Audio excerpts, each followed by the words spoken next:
Okay, back inside the house at the desk here, and I've got my soldering situation set up. Soldering, soldering. Sorry, I sometimes mispronounce that word, and my wife makes fun of me. Okay, what you see here is something called a helping hands. It's got these little alligator clips, and I can sort of, vise it down to the desk. It makes holding the little parts really easy. That's my soldering iron. You want something that's 25 to 30 watts. Nothing too big, otherwise you're gonna damage the components. And anything kind of less than that doesn't melt the solder, enough. This is solder that I use. It's rosin core. You don't really want to mess with fluxing things yourself, and you don't want the acid core solder because that will start to corrode electronic components after some time. The solder does have a little bit of lead in it, so you want to wash your hands real good after using it. See back there, that is a sopping wet sponge, and it is used to sort of clean the soldering iron tip.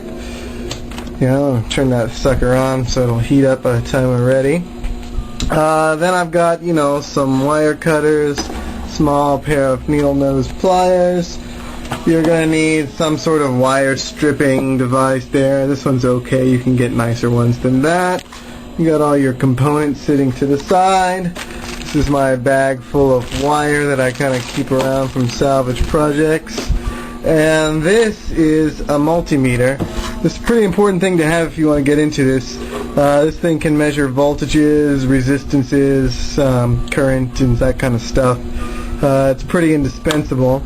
So at the moment I have it sort of hooked up to the volume pot so you can see kind of how this thing works.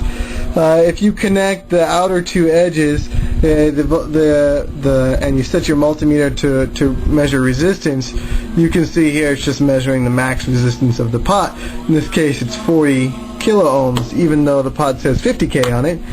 40 is the max. If I was to take one of these leads, the negative one, and sort of connect it there in the middle so that it's sort of showing one end to the middle lead, you can see all of a sudden the multimeter reads 0, but as I sort of rotate the pot through the span of its width, you see the resistance changes. And so that's how this thing works, okay? I'm sort of rotating the pot and the resistance is changing with it. So what we're going to do when we wire this thing up, we're going to have the hot signal from the element come in right where that red clip is on. With a black clip in the middle, that's where your signal out to the jack is going to go.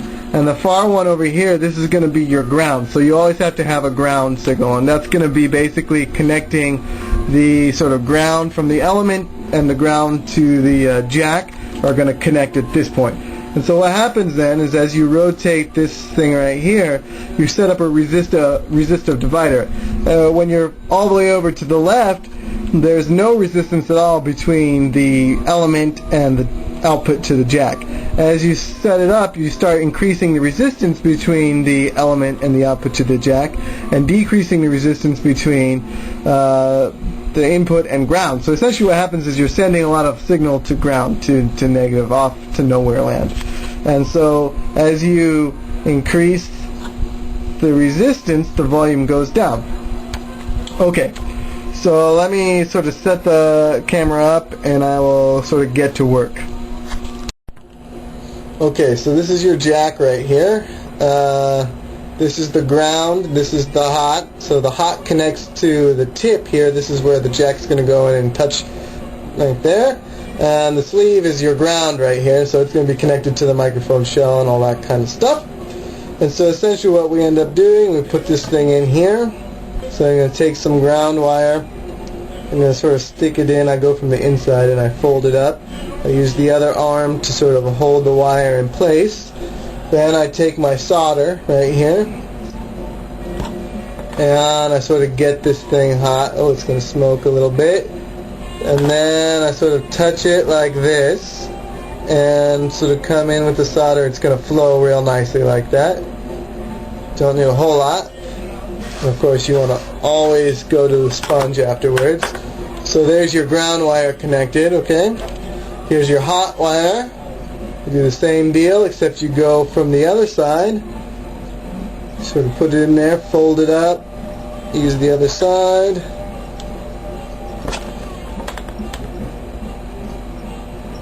Get it hot, and then come in with the solder. It's going to flow if it's hot enough.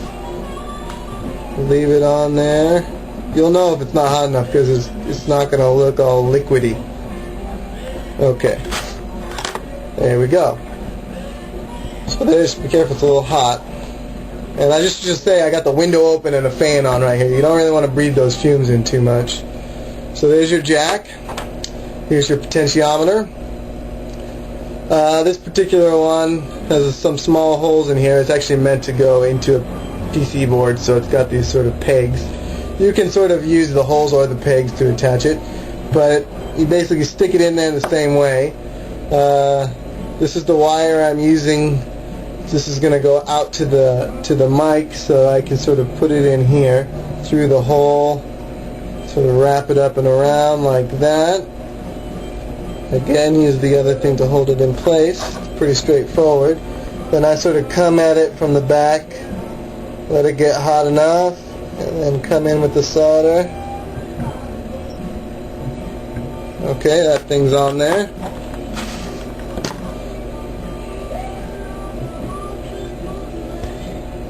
Okay, so the next thing I need to do is take this jack. So this is the output from the potentiometer to the jack, the green wire. I like to use colored wires for you know, anything the signal's passing on, and black or gray or something like that for ground. So it's going to go in the second hole, kind of like that. And I'm going to pull it up. I'm going to trim these leads after I, you know, get it all soldered in place. Okay, it's a little easier if I angle it that way. Got my iron again. I'm going to hold it up against the contact. Heat it in there until the solder flows. Okay, I've got my final ground wire and my ground from the jack. Now this wire is kind of thicker, so I'm probably not going to be able to get it, both of them, through the little hole there. But I think I should be able to get at least one. So I'm going to connect this one. I guess I'm going to go around the post here. I have to use the pliers. Get a little loop going. Stick it on the post. Tighten it. Okay, so I've got those two wires kind of in place. Get my soldering iron. I'm going to do 2 shots here. So the first one is the background wire coming out of the jack. Takes a little bit longer to heat up. And then I'm going to do the post. Alright. So that's the assembly. You see how quick that was. I'm going to take my wire cutters here and I'm going to trim the excess leads because you don't want them sort of interacting with each other or touching the shell and causing a short or anything like that. Just going to pop most of them off pretty quickly. Okay, so there you are. Everything wired up. These 2 lines right here go to the element. In this case, like I said, I'm going to use this piezo element for sort of an experimental application. And so this is basically the same idea. You kind of get these 2 wires close to each other, and then I kind of twist them together, come at it from the side, let them heat up, and the solder will run when the thing is hot enough. You might need to get a little going. Boom, that's it. Turn it off. Here's our hots. And twist them together.